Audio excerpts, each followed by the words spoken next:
18km 뛸 거라고? 미쳤나봐. 달리기를 시작하고 의욕으로 가득 찼습니다. 빨리 달리고 싶어서 매일 열심히 달리고 또 달렸습니다. 하지만 현실은 늘 똑같은 기록에 심지어 잦은 부상으로 고생하고 있어요. 어떻게 달려야 빨라질까? 몇 분 페이스로 뛰어야 할까? 고민되고 답답하신 분들을 위해 세계적인 가이드를 찾아왔습니다. 빠르게 달려야만 한다고 생각했다면 그 생각 때문에 성장하지 않았던 걸지도 모릅니다. 러닝의 진짜 핵심은 빠르게 달리는 게 아니라 천천히 뛰는 것이라는데, 힘들지 않게 달리면서 속도도 빨라지는 비결, 오늘 영상에서 소개할게요. 초보를 위한 초보에 의한 초보 러너의 모든 것, 구독하고 달려라 하나와 함께 하세요. 저를 포함한 정말 많은 초보 러너들이 이런 경험을 합니다. 10km를 5분 30초 페이스로 최선을 다해 뜁니다. 매번 열심히 하는데 기록은 더 이상 줄지 않아요. 속도에 집착하면서 더 열심히, 더 빠르게 달려보지만 덫에 빠진 것 같잖아요. 그런데 그 이유가 애매하게 빠른 속도 때문이라면? 아니, 힘들게 달린 것 때문이라고? 나는 힘들었으니까 효과가 있을 것 같지만 사실은 너무 쉬운 저강도도 아니었고 너무 힘든 고강도도 아닌 애매한 중간 영역에서만 달리고 있기 때문이래요. 이 구간에서는 성장보단 피로가 쌓이거든요.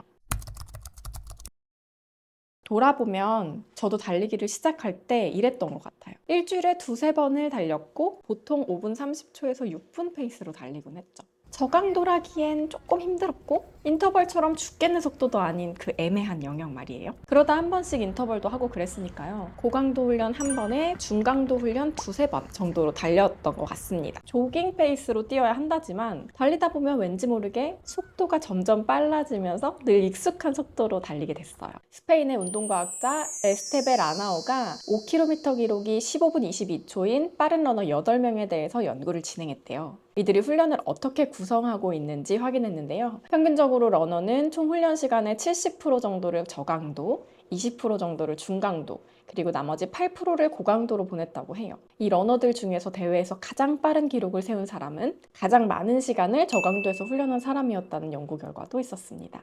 대부분의 러너들이 저강도도 아니고 고강도도 아닌 중강도 영역에서 달리기를 많이 한다고 해요. 그 이유가 무엇일까? 맷 피츠제럴드가 주장했는데요. 인간이 목표지향적이기 때문이다 라고 하더라고요. 보통 우리가 8km 달려야지 하고 목표를 세우고는 운동을 빨리 끝내고 싶은 마음과 너무 고통스럽게 끝내고 싶지 않은 욕구 사이에서 내 마음이 타협을 하고 만다는 거죠. 완전 너무 맞는 말이라 공감하면서 읽었어요. 그런데 이렇게 중간 영역에서만 훈련을 하면 힘들었기 때문에 몸은 지치게 돼요. 피로가 누적된 몸이기에 부상의 위험도 높아집니다. 억울하게도 이 영역에서 많이 달린 것은 기록 향상에 별로 효과적이진 않다고 해요. 완전히 나빠지는 건 아니에요. 그래서 보통 우리는 이게 잘못됐다고 생각하지 않곤 하는데요. 발전하는 속도를 더디게 하거나 정체기에 빠지게 하는 경우가 많다고 합니다.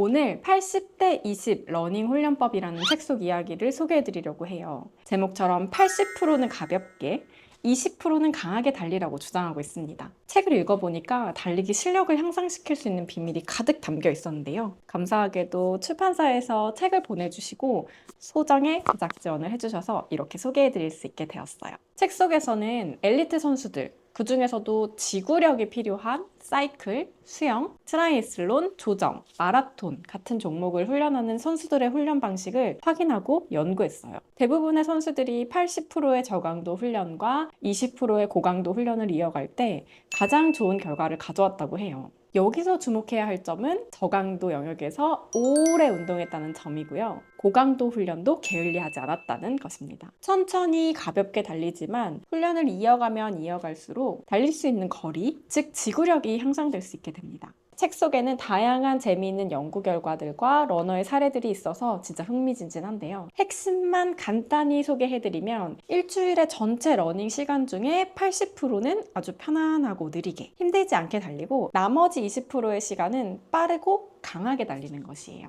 이렇게 나눠서 훈련하는 이유는 저강도와 고강도 러닝의 효과를 모두 누리기 위함인데요. 저강도로 달릴 때에는 스트레스 없이 지구력과 기초체력을 향상할 수 있어요. 고강도 러닝은 유산소 능력과 스피드를 동시에 높여주지만 너무 많이 하게 되면 몸에 큰 스트레스를 줄 수 있습니다. 만성 피로와 신체 능력 저하를 초래할 수 있어요. 그래서 20% 혹은 초보 러너에게는 그보다 더 적은 시간을 훈련하는 것이 좋다고 합니다. 저강도와 고강도 러닝의 기준이 궁금하잖아요. 러닝 강도를 측정하는 세 가지 방법, 운동 강도, 심박수, 페이스로 확인할 수 있습니다. 간단하게만 정리해드리면 내가 느끼는 주관적인 운동 강도를 1에서 10점으로 나누어서 속도로 쉽고 편안한 1에서 4단계라면 저강도, 15분 이내에 지칠 것 같은 7점 이상의 경우에는 고강도라고 생각하시면 돼요. 저강도 러닝은 보통 워밍업 할 때처럼 빠른 걷기나 조깅처럼 말하면서 운동할 수 있는 수준이에요. 편안한 속도의 달리기를 의미합니다. 대략적인 심박수 구간으로는 120에서 140bpm 이내를 말하고요. 반면에 고강도 운동은 젖산 역치 심박수 이상, 사람에 따라 다르겠지만 165bpm 그 이상을 말하고 짧거나 긴 고강도 인터벌이나 전력 질주, 스프린트 같은 운동을 말합니다.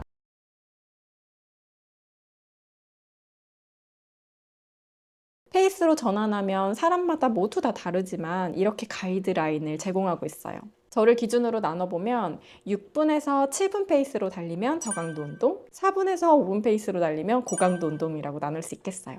모두에게 다를 수 있으니 참고해서 적용해주세요. 사실 책 속에는 정말 잘 뛰는 사람이거나 주간거리가 50km 그 이상인 사례가 더 많이 나오기는 해요. 하지만 입문하는 사람들을 위해서도 훈련 계획이 잘 짜여 있거든요. 입문 단계 훈련을 바탕으로 초보 러너, 일주일에 20에서 40km 정도 달리는 사람들에게는 어떻게 달리면 좋을지 고민해봤어요.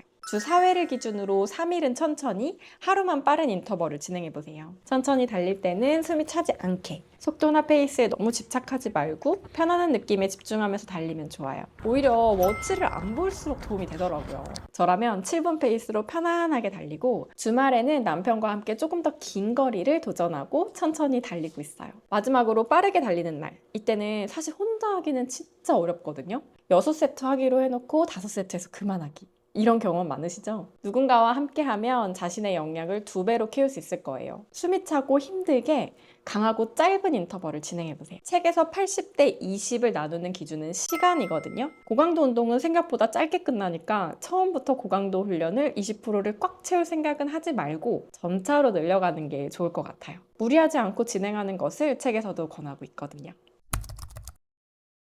전 세계의 마라톤 선수들이 활용하고 있는 이 방법, 마라톤 2시간의 벽을 비공식적으로 깬 킵초게 선수도 이런 말을 했죠. 천천히 달릴 수 없다면 빠르게도 달릴 수 없다. 평소에 우리가 달리던 속도가 사실은 조금 무리하고 있는 것일지도 몰라요. 완전히 편안한 속도, 의식적으로 속도를 늦추고 달리다 보면 달리는 즐거움을 온전히 느끼실 수 있을 겁니다. 우리가 늘 하던 패턴에서 벗어나 보자고요. 천천히 달리는 시간을 늘리면 늘릴수록 더 빨라질 수 있다니 이거 얼마나 달콤한 제안인가요? 천천히 달리다 보면 어느 순간 더 멀리, 더 빠르게 달릴 수 있는 성장한 나 자신을 발견하게 될 겁니다. 즐기면서 편안하게 달리기를 누리시길 바래요. 지금까지 영상이 도움이 되셨다면 구독하고 앞으로의 영상도 지켜봐주세요. 초보 러너에게 꼭 필요한 필수 채널 달려라 하나가 되겠습니다.